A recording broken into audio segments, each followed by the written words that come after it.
Hello दोस्तों, नमस्ते, आदाब, सत श्री अकाल। आपका दोस्त गौरव टेक्स्ट बुक सुपर कोचिंग पे स्वागत करता है और हमारे साथ यहाँ पर मौजूद है नीतीश सर।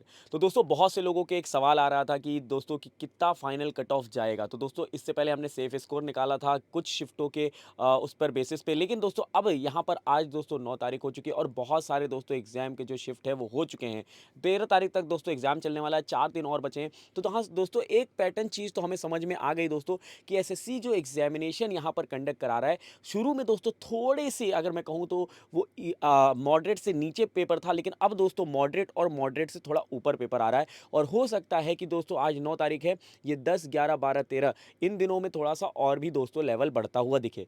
तो मतलब ये होना भी चाहिए, क्योंकि दोस्तों बहुत सारे जगह क्या होता है, बच्चों को क्वेश्चन पता चल जाते हैं, एनालिसिस होते हैं, ठीक है। तो उससे दोस्तों यही होता है कि एक आइडिया लग जाता है। बट नॉर्मलाइजेशन होगा, उसकी टेंशन नहीं लेना है, ठीक है दोस्तों। अगर पेपर टफ है तो सबके लिए इजी है, तो सबके लिए इजी है। तो हम लोग यहाँ पर फाइनल कट ऑफ देखेंगे। तो फाइनल कट ऑफ पे जाने से पहले मैं नीतीश सर से बस इतना पूछूंगा, सर यहाँ पर दोस्त जो बढ़ता जा रहा है, क्योंकि आज भी हमने यहाँ पर एनालिसिस किए थे, देखा क्वेश्चन के जो है लेवल बढ़ रहा है, तो आगे चल के ये लेवल बढ़ेगा और इससे दोस्त क्या कट ऑफ हमारे फर्क पड़ेगा वो बता दीजिए। यस तो गाइज ऐसा होता है ना कि डिफ़िकल्टी लेवल थोड़ा सा मतलब मेंटेन्ड ही रहता है। ये नहीं कहूँगा कि ज़्यादा ही चेंजेस देखने को मिलेंगे। हाँ, कुछ कैलकुलेशन में बात करूँगा अगर मैथमेटिक्स में क्वांटिटेटिव एप्टीट्यूड जिसको बोलते हैं, तो गाइज कुछ चीज़ें यहाँ पर डिफ़िकल्ट ज़रूर से मिलेंगी। हाँ, कुछ नया क्वेश्चन भी आपको देखने को मिलेंगे, चाहे जीके हो, चाहे इंग्लिश हो, चाहे वो रीजनिंग हो या फिर मैथमेटिक्स की बात करता हूँ। बट गाइज कौन सी चीज़ें आपको पिक करनी है, क्योंकि अगर डिफ़िकल्ट आपके लिए तो सबके लिए डिफ़िकल्ट है। चिंता करने का बिल्कुल ज़रूरत नहीं है, आपको बस 100% देना है। आप अगर तैयारी करके बैठे हैं तो आपको जो भी चीज़ें आपने पढ़ी हैं आपको इम्प्लीमेंट करनी है। बाकी गाइज़ अब तो ऐसा है कि वही ना कहते हैं कि ऊपर वाले के हाथ में बस कर दिया हमने। बाकी गाइज़ हमको 100% देना है। वैसे हम लोगों को किसी ऊपर डिपेंड नहीं रहना है, हमको अपने ऊपर ही डिपेंड रहना है। जो आपने तैयारी करी है, हमको चाहिए प्रोपोर्शनल रिजल्ट। जितना हमने तैयारी किया उतना ही हमको बढ़िया सा रिजल्ट भी चाहिए। तो गाइज़ यहाँ पर थोड़ा सा डिटेल बात कर लेते हैं कि क्या क्या चीज़ें हैं फाइनल कट ऑफ की। अगर हम बात करते हैं, ये पैटर्न है पूरा, मतलब कि अगर मैं कह सकता हूँ कि 100 क्वेश्चन है तो 200 यहाँ पर मार्क्स हैं। ज़्यादा से ज़्यादा आपको गेन करने हैं यहाँ पर मार्क्स। अब गाइज़ ये आई थिंक हम पहले भी डिस्कस कर चुके हैं, बट फिर भी यहाँ पर जाना देखना ज़रूरी है कि क्या क्या पोल्स के रिस्पॉन्सेज है। 60 से 70 वाला ना जो सिनेरियो है, आपने अगर ना आप लोग कम्युनिटी में जाओगे ना, हमारे टेक्स्ट बुक का जो यूट्यूब चैनल है उसमें एक सेक्शन रहेगा जहाँ पर कम्युनिटी लिखा है। कम्युनिटी में जाओगे ना, उसमें पोल्स आपको मिलेंगे, बहुत सारे पोल मिले। ये तो हम कुछ ही पोल्स लेकर आए हैं, वहाँ पर आपको एन नंबर ऑफ पोल्स मिल जाएंगे। वहाँ पोल्स को एनालाइज करिए, ठीक है, आपको खुद पता लगेगा कि कितना यहाँ पर बच्चे अटैम्प्ट करके आ रहे हैं कोई पर्टिकुलर शिफ्ट में। तो ये हमारे मतलब 60 से 70 हो गया। फिर यहाँ पर 85 प्लस भी कुछ शिफ्ट के जा रहे थे, ऐसे नहीं करूँगा कि नहीं जा रहे थे, ठीक है। अब इस प्रीवियस ईयर का भी थोड़ा सा जानना बहुत ज़रूरी है कि प्रीवियस ईयर में एक्चुअली क्या क्या चीज़ें थी, क्या सिनेरियो रहा। क्योंकि अगर मैं बात करूँ मार्क्स की, तो एक अगर आपको अच्छा पोस्ट चाहिए तो मार्क्स आपका अच्छा होना बहुत एक ज़रूरी है। तो यहाँ पर कट ऑफ तो हमको क्लियर करनी ही है, बट हमको ये स्ट्राइव करना है कि हम लोग अच्छा मार्क्स गेन कर पाएँ। देखो, हमारा जो एम होना चाहिए ना, उसको एग्ज़ाम को क्लियर करना विद विद गुड मार्क्स, ठीक है। तो ये हमारा जब एम होगा ना, तो फिर ये वाला जो कट होता है कि कट ऑफ कितना जाएगा, ये कितना होगा। तो गाइस हम लोग ये सेशन इसलिए लेकर आते हैं ताकि बच्चे बहुत ज़्यादा क्यूरियस रहते हैं कि सर कितना जाएगा, एक बार बात कर लेते हैं, या फिर जो भी ये डेटा के आधारित पर हम लोग क्या कह सकते हैं। तो गाइस अगर मैं बात करता हूँ फाइनेंशियल एओ, जो कि सबसे ज़्यादा हाईएस्ट कट ऑफ जाती है, जो कि अनरिजर्व कैटेगरी की 159.07, मतलब पिछली बार गई थी। तो समझ सकते हो बच्चे किस लेवल का प्रिपरेशन करके आते हैं और किस लेवल के अटेम्प्ट्स करते हैं। यहाँ पर 162, देखो कितनी ज़्यादा कट ऑफ गई है यहाँ पर। फिर फर्दर अगर मैं बात करता हूँ ऑल अदर पोस्ट की, तो इस ऑल अदर पोस्ट जो कि हमको देखना है यहाँ पर, ठीक है, जिसको हम कंसीडर अभी करके लेके चलेंगे।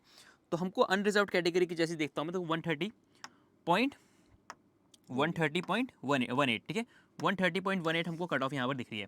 और कितने लोग हैं यहाँ पर? 15,000, दैट इज 16,000 के आसपास यहाँ पर लोग हैं। अब गाइस देखो इतना यहाँ पर बच्चों ने, देखो आफ्टर नॉर्मलाइजेशन है, ठीक है, कट ऑफ हमेशा आफ्टर नॉर्मलाइजेशन जो कि कंसीडर की जाती है। तो ये वाली बात कर रहा हूँ मैं। तो आप समझ सकते हैं कि ये तो पहले का पैटर्न था। अब ऑब्वियसली इतना ज़्यादा वैकेंसीज, इतना ज़्यादा नंबर जो कि पहले कभी नहीं था, इतनी ज़्यादा संख्या में लोग बैठेंगे एग्ज़ाम देने के लिए। अब कट ऑफ भी डिपेंड करती है मल्टीपल फैक्टर्स के ऊपर, जैसे कितने बच्चे एग्जामिनेशन देने बैठे थे। फॉर्म फिलअप तो चलो एक मैटर होता है, बट एक फैक्टर होता है, बट मैं कहूँगा कि कितने बच्चों ने एग्जामिनेशन दिया, अटेंडेंस क्या रहा, कितने परसेंट अटेंडेंस रहा। फिर सेकंड चीज़ आती है डिफिकल्टी लेवल ऑफ एग्जामिनेशन। तो ये सारी चीज़ें, अब देखो आपने ये भी चीज़ नोट की होगी कि शिफ्ट भी 4 हो चुकी हैं। पहले 3 शिफ्ट होती थी एग्जामिनेशन की, मतलब देख सकते हो कि बच्चे कितने ज़्यादा संख्या में बैठ रहे हैं एग्जामिनेशन में, ठीक है। तो आगे चलते हैं। आगे गाइज ये है हमारा फाइनल कट ऑफ, जो कि मतलब मैं कह सकता हूँ कि on the basis of data हम लोग कह रहे हैं कि इतना कट ऑफ आपका जा सकता है नियर बाय, ठीक है। +-3 हो सकता है, ठीक है। मैं ऐसे नहीं कहूँगा कि यही जाएगा, मैं ये कह रहा हूँ कि एक्सपेक्टेड है, on the basis of data है। बाकी आप कम्युनिटी पे जाके एक्सप्लोर करिए। अगर मैं बात करूँ कि जो हमने सेशंस किए हैं, एनालिसिस के, उनको जाके देखिए, बहुत सारी चीज़ें आपको देखने को मिलेंगी। इवन आप कमेंट बॉक्स में भी सर मेंशन कर सकते हैं, येस। इससे एक आइडिया पता चल जाएगा कि कितना लोगों ने कितने अटेम्प्ट किए और कितने मार्क्स बन सकते हैं उनके, तो वो भी एक आइडिया लग जाएगा, वहाँ से भी आप पता कर सकते हैं। यस, तो मतलब अगर मैं एक मतलब नटशेल में कहूँ तो मतलब बच्चों के अटेम्प्ट हो रहे हैं 75 से 85 तक, मतलब मैक्सिमम है, एवरेज में लेके चल रहा हूँ जहाँ पर सबसे ज़्यादा बच्चे अटेम्प्ट करके आ रहे हैं। तो गाइज यहाँ पर अगर बात की है यू आर की अनरिजर्व कैटेगरी 112 से 115 तक हो सकती है। ईडब्ल्यूएस की बात करूँ 108 से 1010, ओबीसी की बात करता हूँ 106 से 110।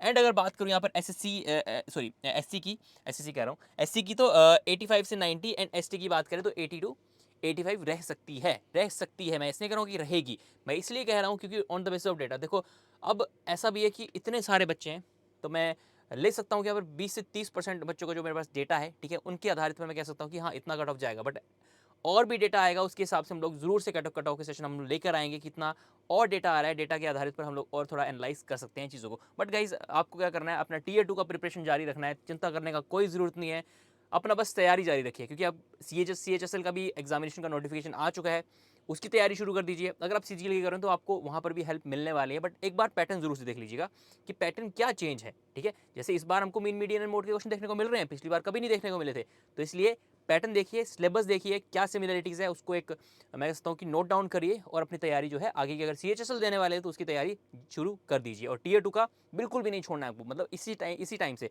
क्योंकि अगर मैं बात करूँ इस बार, मान लेते हैं किसी कारणवश आपका इस एग्जामिनेशन में नहीं होता है टीयर 1 में, तो अगली बार के लिए ऐसा प्रिपेयर हो जाइए कि भाई अगली बार तो हमको क्लियर करना ही करना है। बट ऐसा नहीं सोचना है, जब भी एग्जाम देना है तो उसको पूरा कन्विक्शन के साथ देना है, क्लियर करके ही छोड़ेंगे, बस ऐसे ही आपको एग्जामिनेशन देना है, ठीक है। भाई गाइज ये था एक छोटा सा सेशन आप लोगों के लिए, करते हैं सेशन को यही एंड। गौरव सर आप कुछ कहना चाहते हैं? बस जाते-जाते यही कहूँगा दोस्तों कि अगर आपको ये जो नंबर हमने दिखाए हैं, अगर आप इन नंबर से ऊपर नंबर ला रहे हैं, तो अभी से दोस्तों टीयर 2 की प्रिपरेशन कर दें। और दोस्तों अगर जिनके नहीं भी बन रहे हैं, तो भी दोस्तों आपको टीयर 2 को ही दोस्तों टारगेट लेके करना है, क्योंकि देखिए पैटर्न दोनों का सेम है, चाहे आप सीजीएल की बात करो, चाहे सीएचएसएल की बात करो। अगर टीयर 2 आप दोस्तों टारगेट करोगे, तो टीयर 1 ऑटोमेटिकली जो है वो प्रिपेयर्ड होता जाएगा, क्योंकि आप वो हाई लेवल के क्वेश्चंस करने की कोशिश करोगे, तो बेसिक तो आपके क्लियर ही हो जाएँगे।